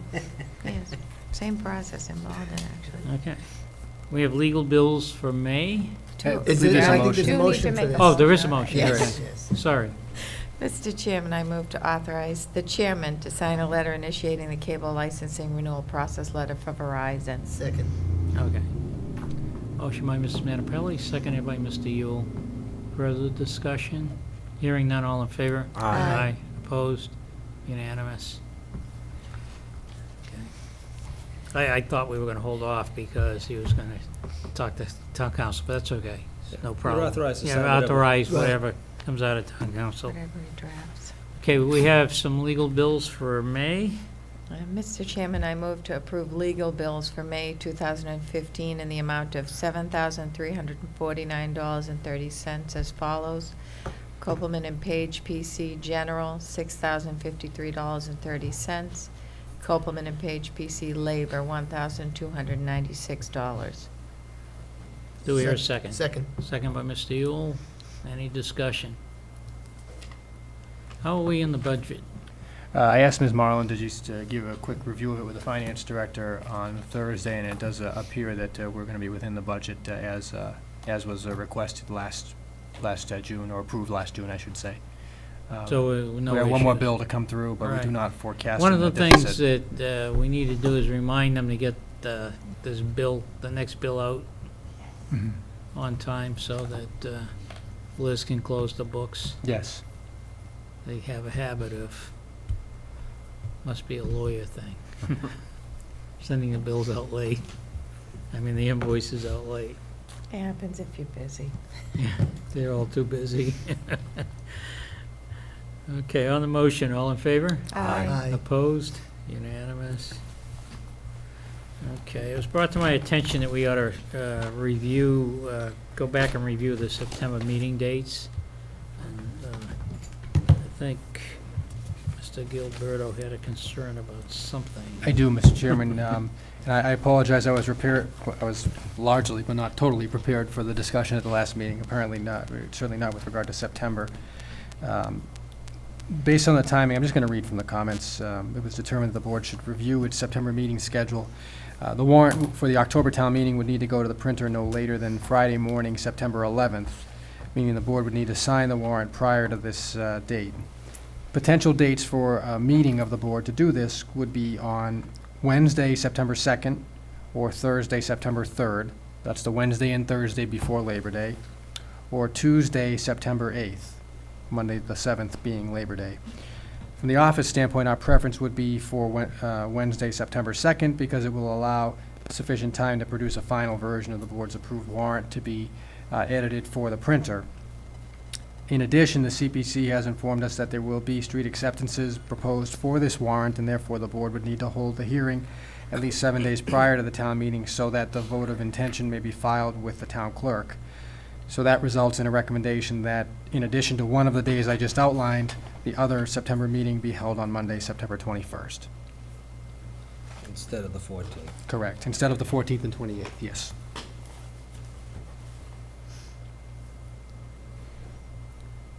So you're recommending that we meet on the 21st? No, No, on the second. And the 21st.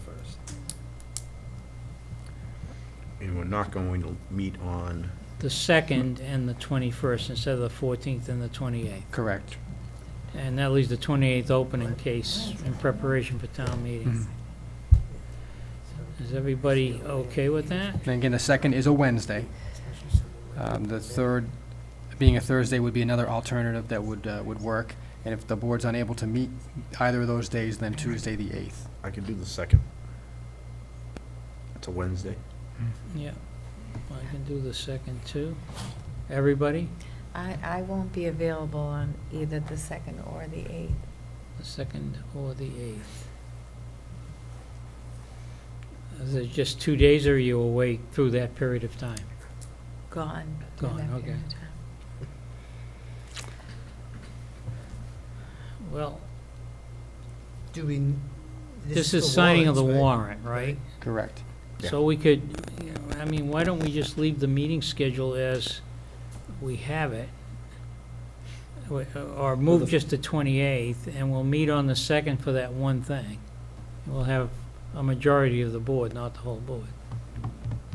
So we're gonna keep the 14th. Although, what about you said you're looking for public hearings on I can't make the the street 14th. acceptances, but that Anyway, could come so- before, that could come with the Doesn't matter. 14th or... No, I would like to. Potentially the we'll Move 14th, it yes. around right now. It's Well, all up why in the did air, you want so- the 21st?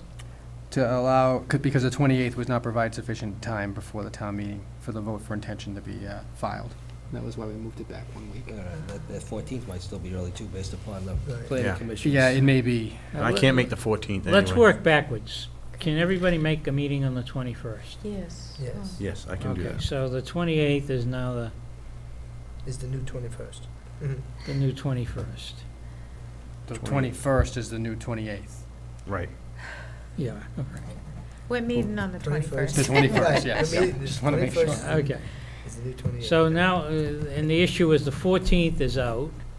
We need to pick another day, or we gotta have two meetings, one a very quick meeting to The sign the 9th? warrant. Would the 9th work for you? Okay, it's a Wednesday. Yeah, I would just caution that the 9th will make it a big challenge for us to have the warrant ready once the board votes it. With regard to that, we certainly will do everything we can, but just, if we were going to have a meeting on the 9th, I would have to ask that we not have a meeting on the 14th, because we won't be able to prepare for it, but we could, just recognize it Well, would be I a think the lot. meeting on the 14th is gone. Okay. You said the 8th? You know, the No, 8th you is said you Tuesday, couldn't right? It's a make- Tuesday, yeah. You The day couldn't after make Labor Day. the 2nd to the 8th. That's what you said. Maybe I'll Day be after back Labor Day. by then. Kid's gonna be in school. Maybe I'll be back by that evening. That's the first day of school, actually. Yeah, the 8th is the first day of Doesn't school. usually stop, but yeah, okay. All right, so let's do the 8th. All I right, have it let's go blocked, with the 8th. so I. So instead of the Yeah. 14th, I'm it's the sorry. 8th. if I'm Everybody? Confusing everybody. Works for me. I want to bring something else up.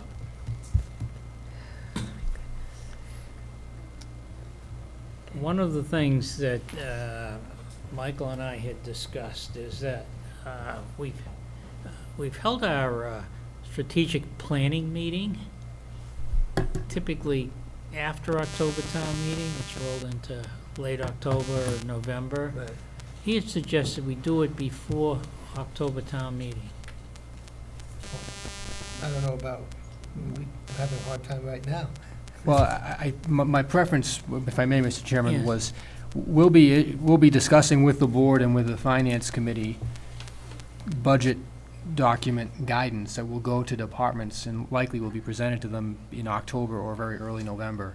Oh, that's right, it was related to the budget. Correct. Yeah. And my casual observation in terms of process last year was we may have seen even further alignment between the departmental requests and the strategic plan if we did the planning effort in advance of the budgets being requested.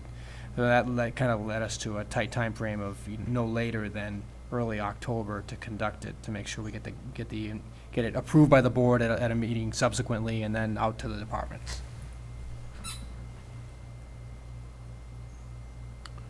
So, like, the Keep first week in moving the calendar October?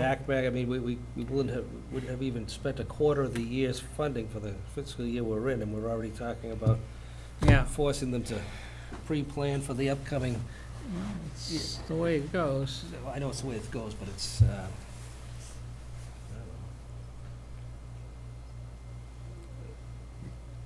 just do a multi-year plan at that point. I mean, that's what we're doing.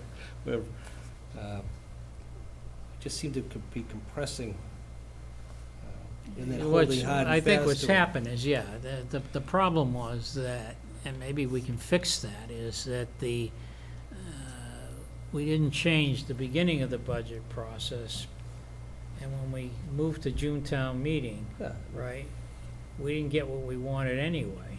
It just dragged out. Now, if what I'd like is a reasonable amount of time for the board to review the budgets and to get everything done, right? And to give the town administrator and the department heads to get their budget together and everything. If October's starting it too soon and you can get it all done so that the board has adequate time to review it, then moving that out a little bit wouldn't, I don't think any of us would be I was bothered just by gonna make it. the point that, we had April town meeting forever, for years, up until we switched it to June a few years Yeah. back. But our time frame for budget information requests from department heads actually backed up. It didn't move with the calendar the other way. No, that didn't move, but It- by the time it we went got this the way. budget, but by the time we got the it gave more time for review by department heads and town administrator. I'm not sure I want to change that unless the town administrator feels comfortable with moving his budget deadline date out. It's just, I just think from a planning standpoint, it's difficult enough, but it's difficult to plan or think about, new initiatives and the timing of it and the funding of it. And I mean, what you're doing is you're forcing department heads, or even ourselves, if we come up with new ideas to do things.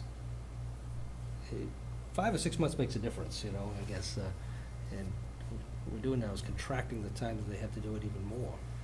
So it's, That's what I suggest, Michael. We moved the June town meeting, and it wasn't because we weren't getting prepared, we weren't getting information from the state. Yeah. I mean, that's why we moved to June town meeting, and we still don't get information from the state, because they haven't done their No, I budget, they think haven't we finished their have a- budget yet, I think we have a better picture. But we do have a better picture, better idea, because, House One has been Yeah. acted on, and the House budget has been acted on by that time, and, they're in the midst of negotiations, so you have a better feel as to what local aid's gonna be. But, so I think that was a good move, but I think by the same token, we didn't move the calendar forward to give the administration to. So this is what I Time to do it. suggest. I'm gonna ask the town administrator to put some thought into it, maybe report at our next meeting, if he has any suggestions for change. Yeah, I think what precipitated this was we were looking to have the strategic planning meeting Prior to, The budget's being requested. budgets being Right. requested, which is okay. he wants to have that as part of the charge to the department heads for the Correct. budget, which makes sense. Yeah. And again, our strategic planning is big picture. So, I don't think it'd have a major effect on the budgeting process, but I obviously And I sets. don't disagree with you on that, though, therefore I don't find the necessity. If we're talking about strategic planning over, an interim period, not just the immediate, what we're gonna do for this upcoming year, because that's our budgetary concerns, Yeah, but I long think term, it it isn't puts necessarily gonna focus on, impact. long-range thinking for the department heads too, so. Well, I think we have set our priorities for the strategic plan for the next 3 to 5 years. They're out there. At the strategic planning session, we may make some adjustments. We may move some things up based on this water thing. We may move things down.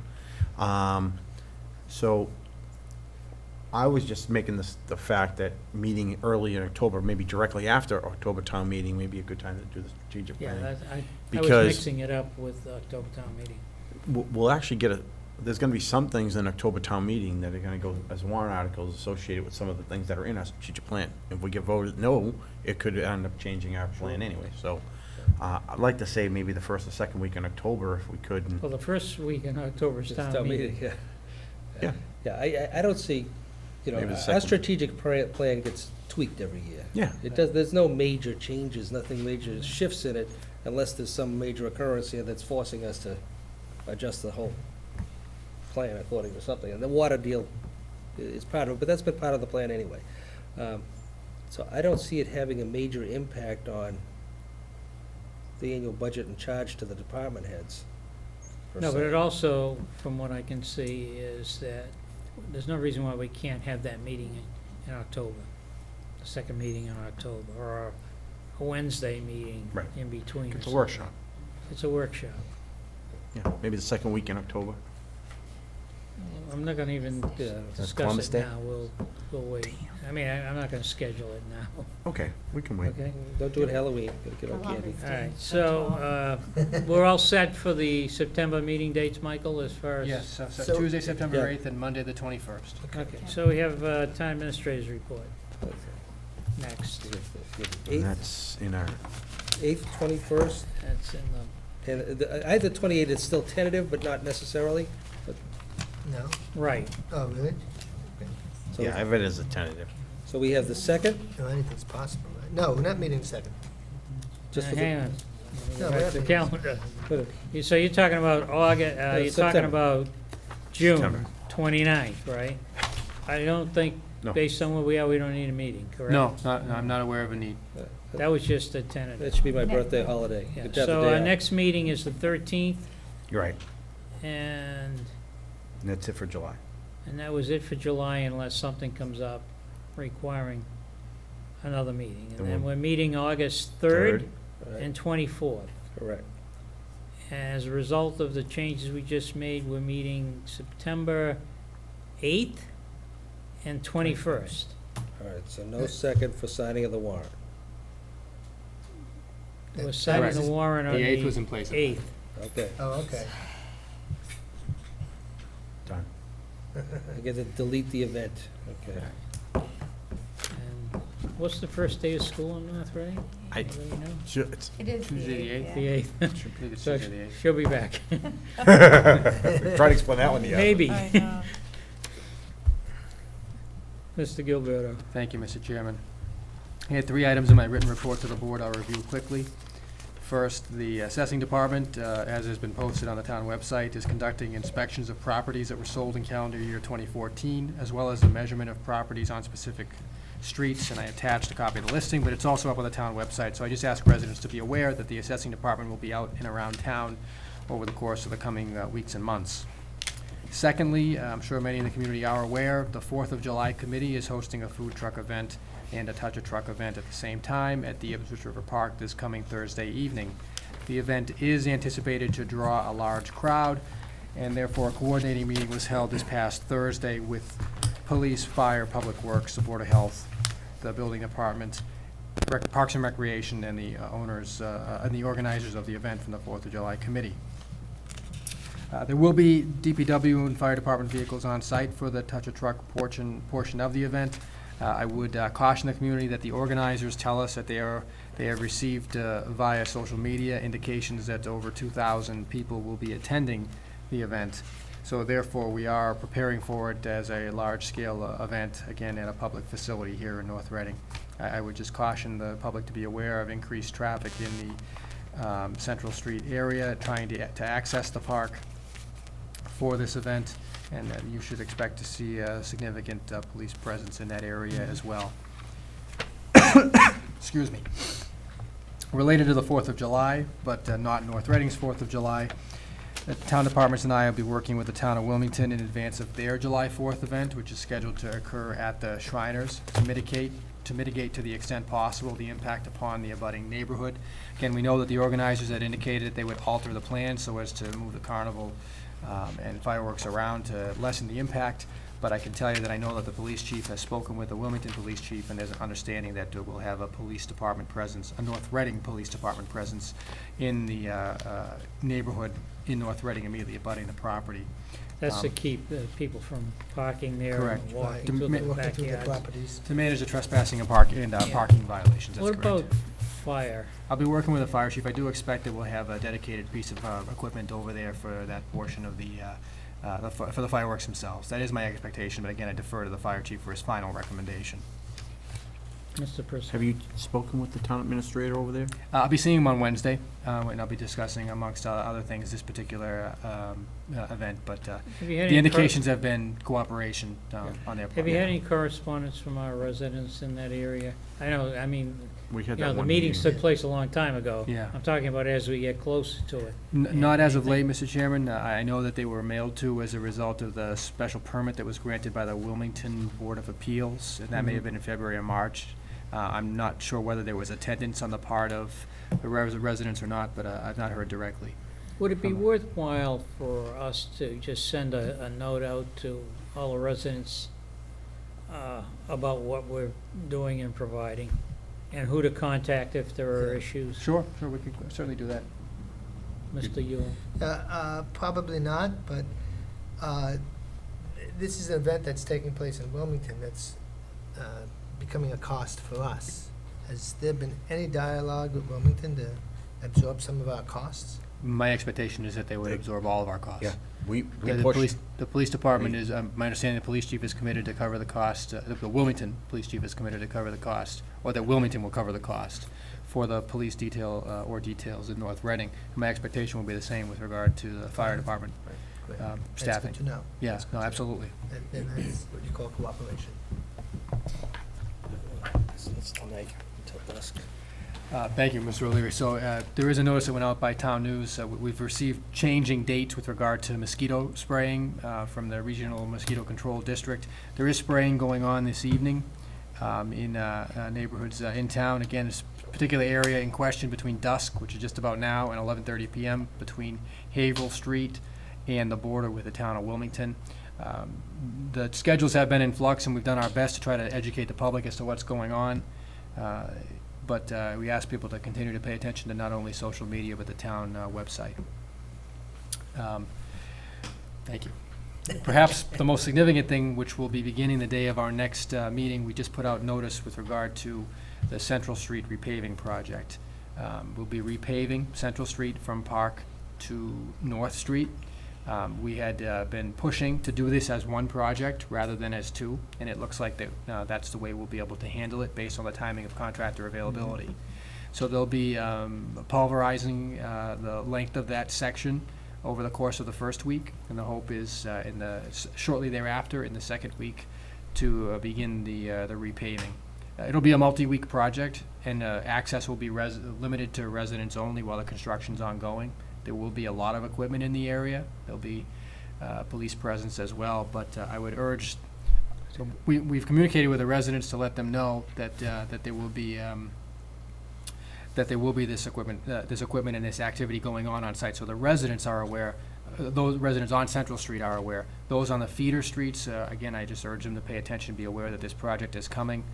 In terms of the traffic route, because Central Street will be open to residents only, traffic will be directed to either Route 28 and Main Street or to Haverhill Street as well, to travel north-south. It's been a project that's many years in the making in terms of the preparation that's gone into the project by the Public Works Department, but it will be disruptive, and I just caution the public to be aware of it and to bear with us as we try to get this project done as effectively and efficiently as we can over as short amount of time as we can. Again, that begins July 13th. This is not the case of them just grinding the road down to level it off. They're digging it all up, are they not? My understanding is it's total reconstruction, yes, sir. Right, so they're gonna be down at bare dirt, and people are gonna be driving on that, as they level and fill, and then put the first coat down, and then, I don't know what his plan is, whether he's gonna wait a year and do that next year or what, but. I'll verify the timing for the final course, and I know that the intention with the contractor, based on contractor availability, is to put the binder coat down after the milling and leveling has occurred. Mr. Yule? Yes, any progress in the sidewalk issue on that? There is. The project does not include sidewalk reconstruction, and we had a neighborhood meeting to review that with the interested neighbors maybe a month or so ago. However, we did commit to look at the cost not only of that project, but of the so-called top 10 locations identified by the Community Planning Commission and the Pedestrian Subcommittee, and to try to come up with a capital plan, depending upon available funding, to try to make a dent in that project. And we're committed to getting back to that neighborhood and to the board and town as a whole once that information is available, and I expect that to be in the next couple of weeks. But unfortunately, the cost and the condition of the road will not allow us to include sidewalks for this phase of construction on that street. There's gonna be a soft curb, though, down the side of the road. I That's take correct, it. yes. And are they putting granite on the corners? I would need to check with the Public Works Department. I mean, don't know that seems to be offhand. something that they've been doing on a regular basis. Again, I'd have to check. I know that the work, I'd have to check with the Public Works Department. I don't know offhand. Mr. Chairman, when Mr. you Yule. say granite, do you mean as if the curb of a sidewalk? Is that what you mean? When you say granite? Granted, Yeah, on the edge of the road. Right. Right, they've been As if putting they- the hot top curbing, Right. right? And at the corners, if you notice, a lot of the Or at the road corners, like at the repairs intersections? around the corners, they Oh, put okay. granite. Right. So I the think it- plows, But I think it's also in conjunction with the ADA and handicap accessibility. They've been putting in the granite and the ramps Right. Mhm. at the corners of intersections of different streets, too. so we're not doing sidewalks there, but he Right. may be We're prepping prepared the corners, for it, okay. which should be a good thing to do. I need to verify that. I cannot make that presumption Yeah, at this okay. point. Mhm. So thank you. That's going to be a significant disruption to the community. The final item, again, occurred after the publishing of the report, but I think I communicated via email with the board members this morning. We did have a conference call with the town of Andover, including the town manager, the public services director, and their town council, as well as town council, myself, and the public works director here in North Reading to discuss the remaining language areas where language needed to be adjusted by the corresponding attorneys. I placed in Dropbox the version that's pending before the town of Andover at this point in time, which I think reflects the feedback from the last discussion in the workshop and the meeting last Monday evening. And we are, at this point, just waiting for formal notification from the town of Andover. But we do have a draft, again, consistent with the items that were discussed, and I believe that the issues that have been identified have all been worked through from a legal standpoint. I don't know if there was any feedback or concern with regard to the board members regarding the draft itself. Certainly, I know that a vote has been taken by this board, and I'm awaiting word from the town of Andover as well. But assuming favorable receipt on their side, we'd be looking to schedule a signing of the document, and we believe an appropriate location would be to potentially stage at the Benevento Fields on Central Street. There's actually a town line, obviously, where Gould and Central Streets meet there. It's actually a signed town border that denotes each community. So we're kind of looking at that as a location. The timeline for that would be, depending upon board member availability, either early or late on Friday of this week or early or late on Monday of next week. And I'll be circulating notice out to the board members to try to schedule that, presuming favorable receipt. Well, we have everybody here. What would be, I won't be around Friday, but I'll be back Monday. Andover's got a board meeting Monday night? I believe so. But you So don't wait for me. If you have the majority and they can do it Friday, do it Friday. So they won't be acting on it until Monday. My understanding is that they would be prepared to sign either Friday or Monday. So I'm not sure. Well, you'd have I to don't know whether by- they're taking a vote or not. You'd have to post the meeting, so you'd have to know by Wednesday? Yeah. I'll have to seek clarification. The indication I got from the town manager, though, was that they would be prepared potentially to sign on Friday or Monday. Are we So gonna this have any is commemorative, Alex's we're gonna have any idea. He'd commemorative like to water bottles or just- anything? What? We're gonna have any commemorative water bottles or anything to? Hey, he helped us get I this never thing said done. that. They're big on ceremony, I guess. What can I say? Huh? If you have the majority, do it. Yeah, Get okay. it done. I don't need to be around, but I'm around Monday. As soon as we know what the date is, we'll get it out to everybody. Mhm. Anything else, Michael? No, thank you. Okay, thank you. Mr. Prisco? It's good. Michael got most of mine. Just want to let the board know that on the 13th of July, if we can fit it into the agenda, the EDC would like to come in and give it just a short presentation and put as a discussion item the reuse of the J.T. Berry. That was one of the charges that was given to the committee, and we felt that at this point we have enough, we've spent enough time on that subject and we're ready and prepared, since the CPC will be here, because I believe we have to do an administrative change with them in regards to Mr. Bellavance. Yes. Um, Right.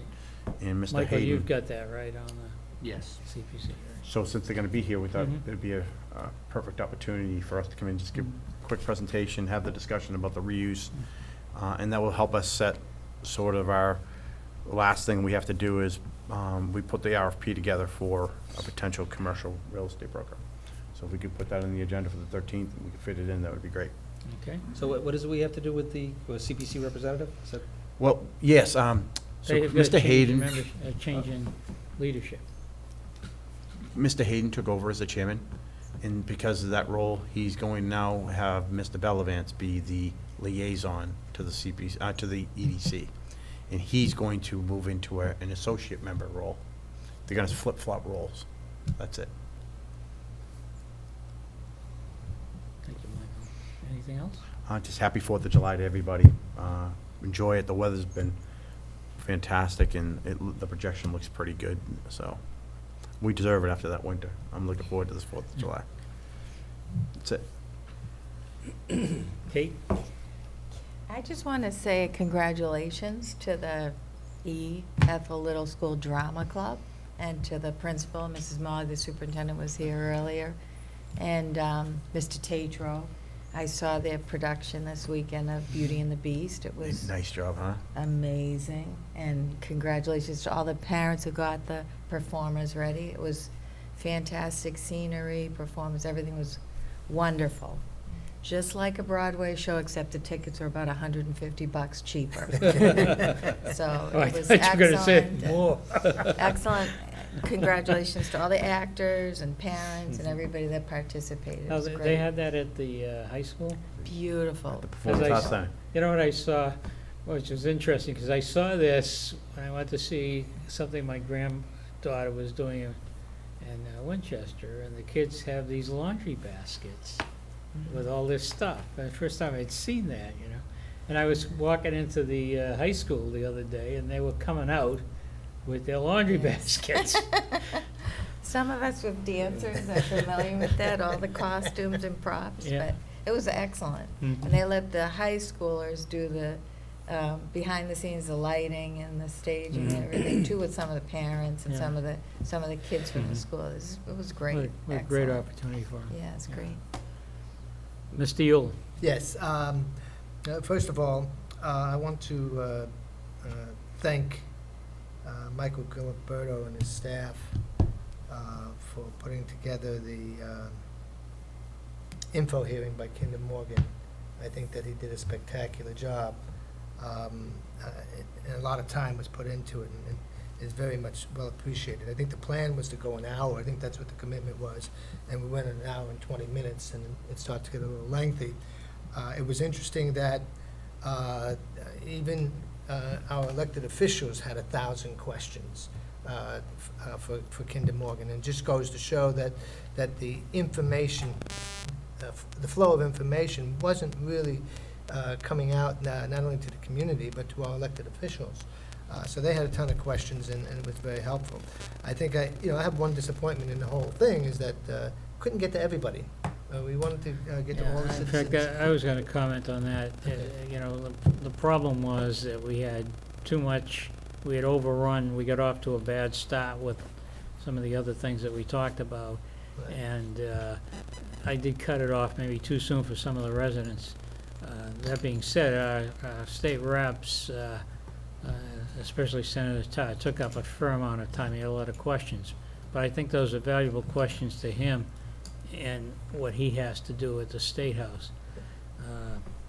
Hopefully we have another opportunity maybe to get another meeting for the residents where they can get more information. Yeah, I mean, the intentions were by far benevolent, and, I apologize to them, but we were just totally out of time. right.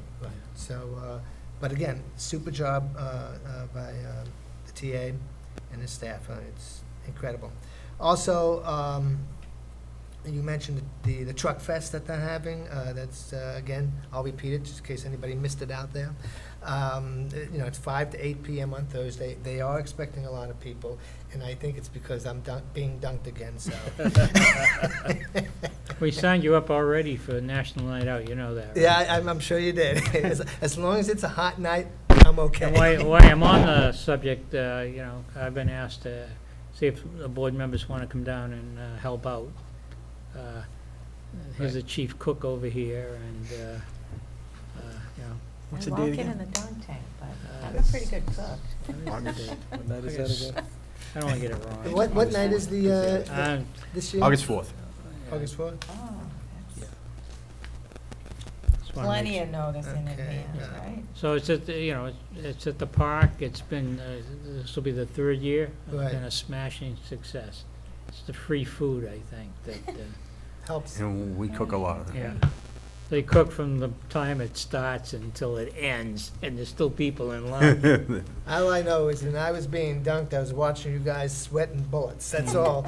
Is it But- hours already? Do you have it set hours on it? It's usually 5 to 8, 5:30, I Yeah. think, something like that. to 8, And the kids, free ice cream. yeah. And they, We ran it's out of veg- basically, we ran out of it's a veggie public burgers last year. safety event. They have all Yeah. kinds of demonstrations and things if you've never been down there. The fire Right, the kids department do it, has, they yeah. bring out their hose and their Mhm. fake firehouse and let the kids shoot the shutters open, and they have I think one of the big hits has been the state police dogs. Yeah. Right. They have a pretty good demo, and then they have booths for different kinds of things, that people that are, in public safety, public health, things like that. But, Mr. Yule, I'm sorry. So, no, that's fine. So again, the Truck Fest is, lots of food there, from what I understand, is, again, Thursday, 5 to 8 PM, so. That's it, thank you. I'm good. I said my piece earlier. So I gotta tell you a story. I was with Mike and Michael when we were in the car going to a meeting, and first I heard of this food truck thing, right? So and Michael is saying there's gonna be 2,000 people there, and I'm saying, and all that I'm thinking is 10 roach coaches. I have no idea All what horns these food blaring. trucks are. I don't know where I've been, but I never heard of them before. They're becoming fine cat. Well, now that I've been introduced to it, I've done a little And it's a research, great yes, idea, in fact. Congratulate the 4th of July committee in advance, Yes. for coming up with it and following through. So it's gonna be a little bit of a challenge if 2,000 people show up, but I hope they're it should be a lot of successful, fun. Michael, Crisco just reminded me, the school roof project has been approved by the MSBA, at least this stage of it. Mhm. And just so we get an understanding of what's coming, I think they're looking up to $40,000 for a feasibility study. My understanding is, as soon as they nail down that number, they're gonna get a transfer from the Finance Committee for that. The project is 200 and, Well, there's 3 parts of the project. Based on the cheapest portion would be about $250,000 to repair the roof. I believe that's what it was. well, that's what I was told, it was in And then that there's range. but it all depends on what MSBA requires. If they wanted to replace the roof, then we're talking like $540,000. Now that, Michael, have you heard that? I haven't heard that. Depending upon the results of the feasibility study. Right. I mean, it's right now projected to be $265,000. I see, what you're saying is if they determine But if that the- the whole roof has to right. be replaced, it's Correct, gonna it would be more. up to 400. So 500. this potentially will be, an FY 16, 17 capital plan. Which Yeah, is something capital we plan, really which have to could- think about. Suck up a lot of the available dollars that would be available in the capital plan, because I think this is an issue of, if you're gonna get state aid, then, and the roof needs to be repaired, even though it'll cost more to go that route, perhaps because you need a project manager and, so on and so forth, you gotta do the feasibility study, Yeah. so on and so forth. So they have 60 days to get that done. Yeah. Well, I'm sorry, Mr. Tim, you said it cost more. Let me make sure I understand. Will it cost more for the project but less for us? Is that what you're saying? Yes, right, exactly. Okay, Yeah, okay. Yeah, so in other words, you gotta then follow the rules of the, Right, okay. MSBA, so. So it's the same thing as the existing school project. It's 40, probably 44% of approved cost, not all cost. Correct. I think it's about 45 or 46% of Yeah. eligible costs. So if the feasibility study comes back and it comes back that the whole roof has to be done, you know, now that we've been talking about what we're doing with water, we layer this into our whole Mhm. debt services, you know, it could be a significant chunk of change, so we just have to keep that in mind. Thank you. The only other thing I wanted to mention is school will be out next week. We're gonna have our children out on the streets again, you know, during the day, and I just caution everybody to pay attention. Drivers, we don't need to have any accidents. And I guess I'd also urge our parents to see if they can make our kids understand that the destruction of personal property and town property is not desirable. And I'd like to make one other public comment. I was at our meeting at the high school, and this is for the gas. And as you recall, we took a little break, and I wandered over to one of the men's rooms on that floor. And I was appalled to see scribbling on the wall. Some of it had been washed off and more had been added. And I find it, you know, very disheartening that we've asked all our citizens to come up and, you know, increase their tax rate to provide our students with a state-of-the-art, brand-new school, and we have some students, and I'm saying, there's gotta be students in there, in the student men's room, don't think enough of what the community's done for them, to go and write on the walls. And, you know, I talk to the parents too, because they haven't taught their kids to respect the property. And I find that very disheartening. With that, I will call for a motion to adjourn. So move. So, Do I have a second? second. Second by Mr. Yule. All in favor? Aye. Aye. Thank you, everybody. Thank you.